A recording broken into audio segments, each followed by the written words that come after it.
Welcome to Charts Today. My name is David Linton, and today's edition for Tuesday, the 16th of January, comes to you from London.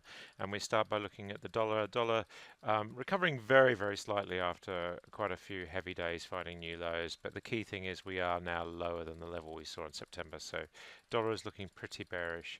Euro conversely looking pretty bullish, touching that 123 level yesterday. Looking very strong indeed on all three time frames, activating a new upside target of 158, that's 29% upside, and changing the trend and breaking out. So looking much stronger. We've got very short-term targets of 124, so looks like that's where we'll go to next.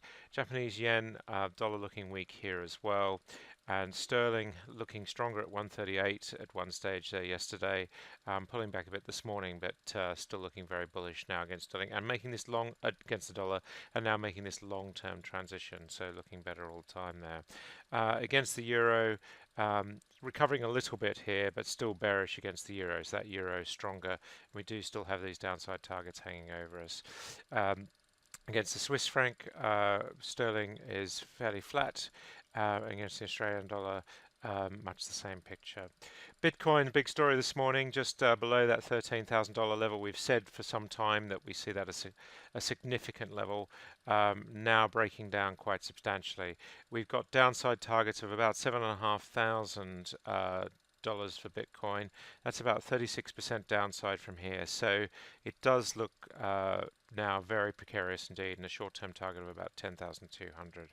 So looks like it's topped out for now. US markets were closed yesterday, so much the same picture there. The S&P future is up slightly this morning, up 1/3%, and the Nasdaq E-mini up 1/3% as well. So it looks like US markets will open higher. The FTSE 100 is just still at its short-term uptrend. So looking okay there, and the FTSE 250 much the same picture. The DAX not looking quite as strong with that stronger euro, and the Nikkei 225 looking stronger as well. The Hang Seng market continues to power ahead, and Shanghai, the local Chinese market, also looking good. India just off slightly, and the Australian market now just crossing through the cloud on the short term, just starting to look a little bit more bearish. Brent crude pulling back at 69.76, just pushing this $70 resistance level the whole time. Sure to break it, as we normally see a strong start to the year in crude oil. So looking pretty good. Short-term targets still of 71.30, 71.80. WTI also looking similarly bullish. New upside target of 67.09 is activated on the short-term chart. That's 4% upside.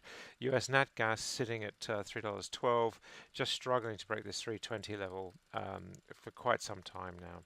And copper has plunged just in the last 24 hours, so we're seeing quite a big move down here.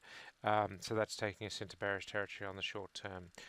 Heating oil also just continuing to its bullish run, looking very similar to oil. Soft commodities, we see here wheat after that fall still sitting on the bottom, hasn't bounced back. Soybeans are looking stronger, and corn futures lower, so grains just generally looking a little bit worse. Gold just pulling back slightly, but still bullish above the cloud on all three time frames. Did nudge $13.45 yesterday. Silver also has a sharp fall away. You can see here on the 60-minute chart, really big spike down, but has recovered quite strongly this morning. And if we look at US Treasury yields, they're sitting at 2.53%, just pulling back. So, and of course, no big change on the techs, because the markets were closed in the US for Martin Luther King yesterday. That's it for today. Until tomorrow, happy charting. See you then.